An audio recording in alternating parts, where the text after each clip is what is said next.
Hi, welcome back to my Guild Wars 2 Living Story Season 2 replay series. I am here with my Revenant, standing in front of the town of Prosperity, which mere moments ago underwent an attack by a bunch of something or another. I ran away. Now they seem to be gone, so that was quick. Or maybe it's just not showing behind me. I don't know. Anyway, I am getting ready to continue the living story. I'm getting ready to continue with Episode 2, Entanglement. Scarlet's Secret Room. Alert from Bram. Check your mail for meet back in Prosperity. So I got a mail up here.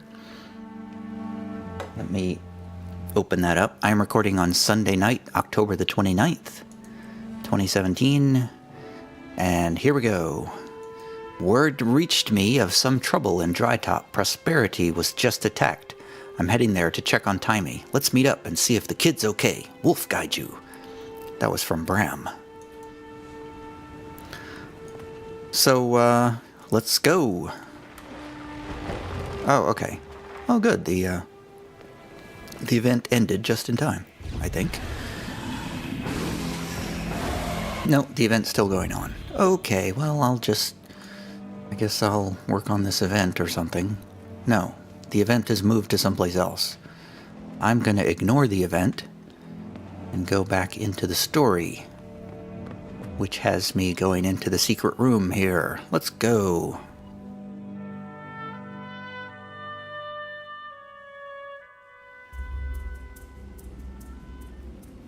Last time, of course, we found all kinds of secret stuff in the secret room.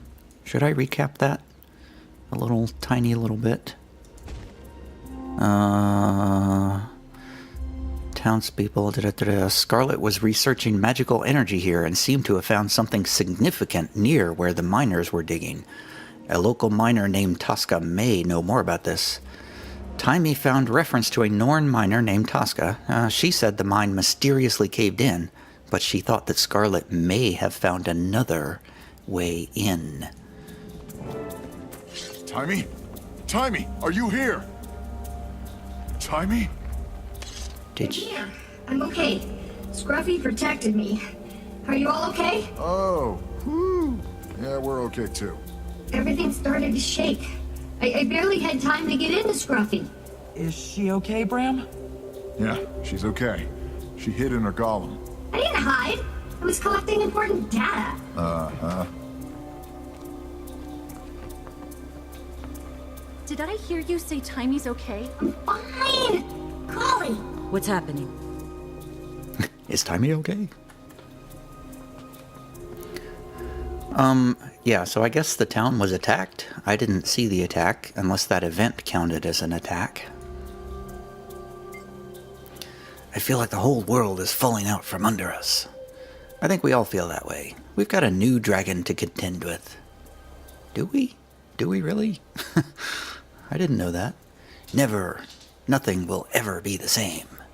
No, it won't. Mordremoth did this, and it's only just starting. How did we know about Mordremoth? I don't remember. Raises the stakes to a whole new level of awful, doesn't it? Gods, we need a plan. What are we gonna do? I really don't remember anyone mentioning Mordremoth. Did I miss something? After Bram notified me of an attack on the Drytop town of Prosperity, I headed out there to check on Taimi. Head to Scarlet's secret Entanglement. Okay, I don't know how we got talking about Mordremoth. Did Mordremoth attack? Is that what we think happened? I don't know. My dog's drinking a ton of water in the background. You really think all these vines are related to Mordremoth? All these deaths? I'm quite certain. Apparently, I'm quite certain. What are we going to do? We start by following Scarlet's trail. Scarlet believed she had seen the bigger picture. It was part of her delusion. I don't think bringing down the Zephyrites was part of Scarlet's plan, but both she and the Saboteur talked about the destruction of Tyria. I know. Why am I saying it like that? Like, get on with it, Casimir. I know all this. Aaron said a Tyrian leader would die. This makes me think someone or something was pulling his strings. That scares me the most about him. Trouble is, we have no idea who he meant. It could be anyone, though the biggest threat to Morgemoth is probably Treherne. I hate the thought of that. Queen Jenna could be in danger too. He said several other strange things too. Yes, like, it will be so pleased, and I've seen the bigger picture. He sounded so much like Scarlet, it was unnerving. I am telling everything in expositional dialogue, as if, like I'm just explaining everything out loud. Because that's the way people talk, right? I suspect we can still learn from Scarlet, even posthumously. If you say so. Shall we now talk to Taimi, since that's where the green star is?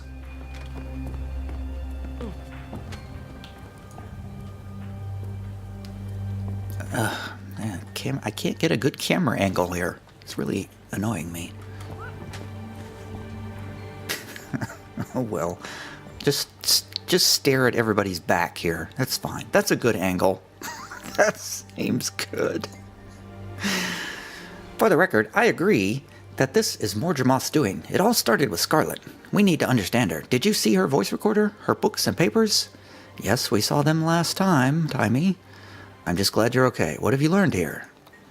Lots of things, like Scarlet started with steam creatures, then graduated to ether and watchwork. She released a bunch of the steam creatures into the wild. Oh, and she liked Ornod.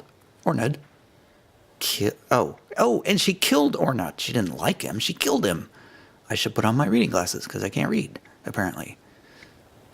He was her last mentor. He experimented on her with his mind-widening device, and that's when she saw the eternal alchemy, or what she thought was it. So she killed him for it? No, she killed him because once he realized his device worked, he started looking at her like she was a lab rat, not like an assistant or student. He was going to experiment more on her. I see, but surely Omad wouldn't have hurt her. Historically speaking, previous generations of Asura, including Ornod, viewed the Sylvari as an anomaly to be studied. When the first Sylvari arrived, many were victimized in the interest of arcane knowledge. Do you have any new insight into that drawing on the wall? Actually, I do. Based on Scarlet's writings and her holographic recorder over there, I've come up with a theory. I think that's the representation of her vision. Her vision? Her mentor, Ornod, made a device that opened the mind. When she tried it, she had a vision. At the center is a symbol I've seen used to represent the pale tree. And you think she drew that drawing after it?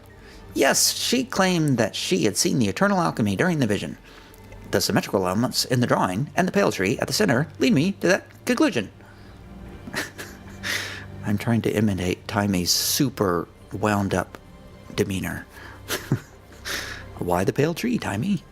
In her vision, she saw the pale tree attacked by a thorn vine. She described it as doing terrible damage to the pale tree. That sounds terrible. Did it bother her? It pleased her. She even grew some thorny vines to strangle Ornod. The parallel with the vines from her vision is not lost on me. What about ley lines? Have you learned anything new? The most interesting thing of all, Scarlet theorized that our waypoint positioning coincides with the locations of the most powerful ley lines. Was she right? Likely, but not yet confirmed. I need to do more research. I need to better understand the elements that drew her to that conclusion. Fascinating. So, were you able to figure out what Scarlet was doing here? She was studying ley lines, but I don't... Hold on. Oh my! What's happening? Hey, look at this. There's a passage behind this bookshelf. What? Get out of my way! Let me see! Settle down. Let the boss go in first. Alright, but hurry up! Come on, Frostbite, let's go. Yeah, I'm the boss. I couldn't help laughing at Casimir's, oh my. That was very funny. Alright, I'm down here. Explore the tunnel. There seems to be several green stars. But I think I'm going to wait a little bit to see if anybody says anything. Because they usually say something.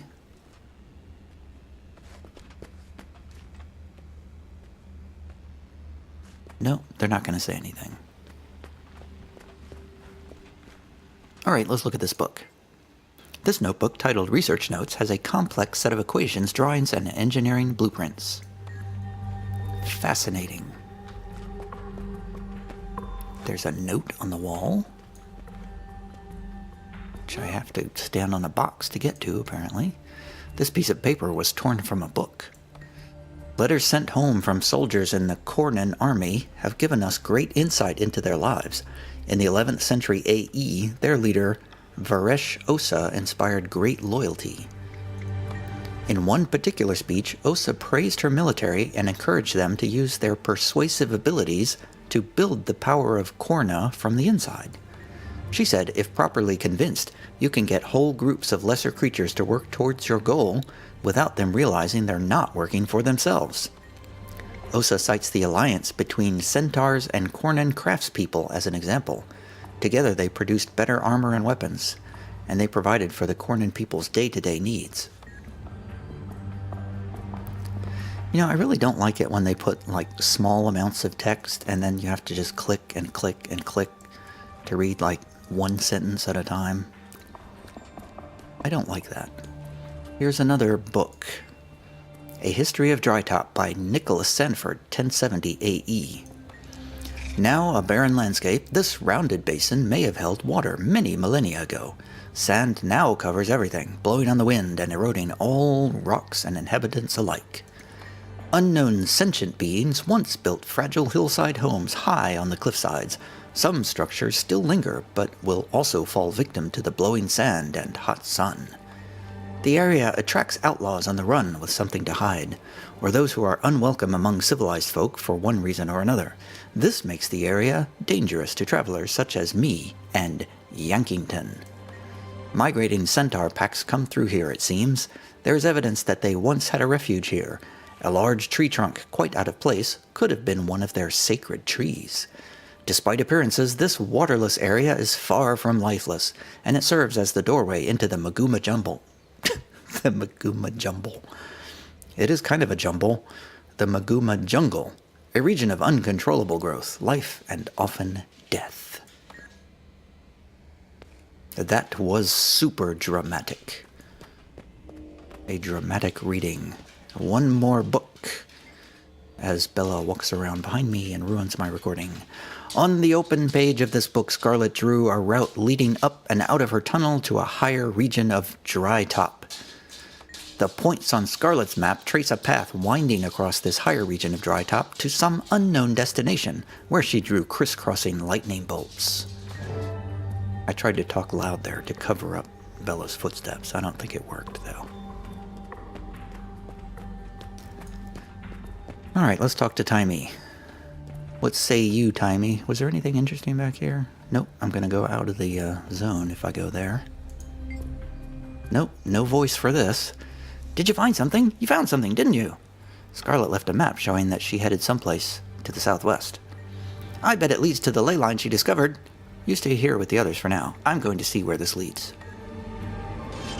Hey, we're done. Scarlet's secret room completed. A super short chapter. Alright, I'm going to break the video. I'm going to try to do one video per chapter, no matter how short or how long it is. So I will stop here, and next time we will continue with discovering Scarlet's breakthrough. See you next time. Bye.